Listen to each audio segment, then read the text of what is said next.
All right, this is going to be a quick one. I'm just going to show you how to use a variable. So I'm going to go to the playground real quick, and I'm going to load the wall maze. And in the wall maze, you can see that it's basically, there's no grid on the ground, but it's you can tell that there is a grid there, and they're each 200 millimeters square.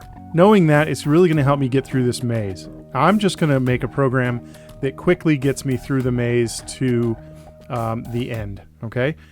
So I go down to variables, and then I select set my variable. And you know what, let's create a variable. Let's make a variable. Let's call it distance.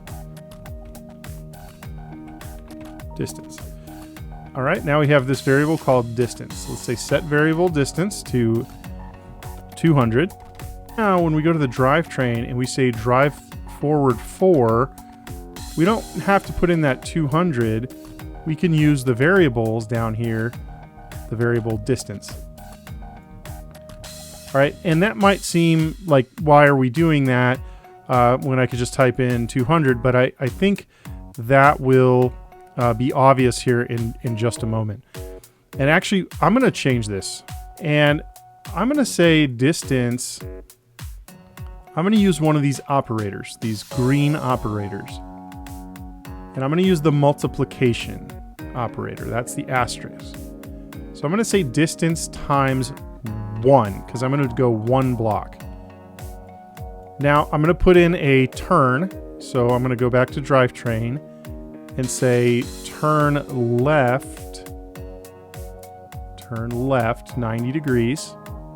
All right, now this right here, this is basically everything I need for the whole maze. All right, and it's going to be real easy if I just do Control C and Control V to paste it. All right, then all I have to do is put in the number of blocks that I want it to go. So turn left and then turn right. I'm going to paste this whole thing again.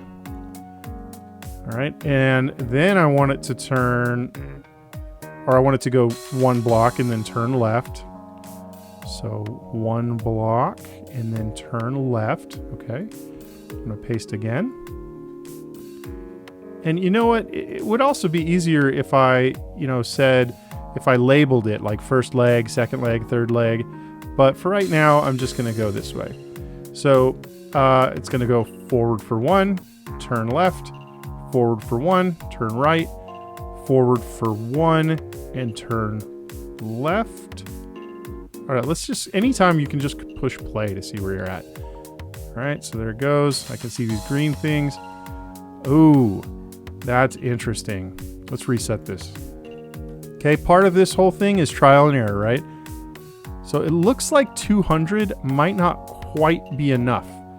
But you know what? Now that's good, because I don't have to go all the way through and change the amount of the distance on every single one, because I know the cubes are all symmetrical. So I'm going to actually put in 220 and see if that changes it. And it looks like that may be close, but not quite enough. So it looks like I still need to do 250. So, and I want this one to turn right. Okay, and then I'm going to do that whole distance again.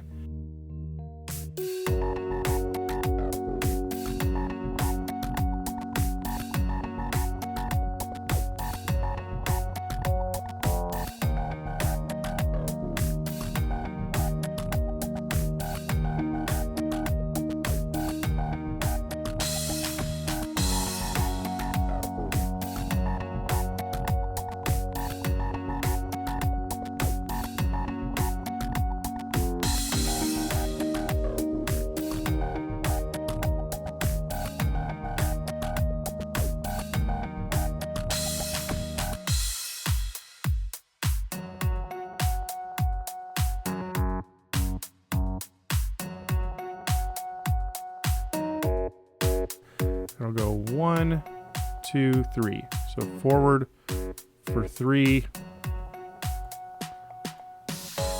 And then I'm going to do a victory dance. So I'll spin 360 degrees. All All right, let's see what happens. All right, that's how you can use a variable. You can set the variable, then you can use it. You could do all kinds of stuff with it. You can use those green operators to add stuff to the variable, subtract stuff from the variable. You can do all kinds of things like that with it.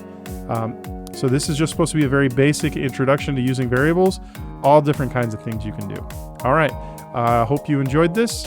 I will keep you posted for updates and additional videos in this series.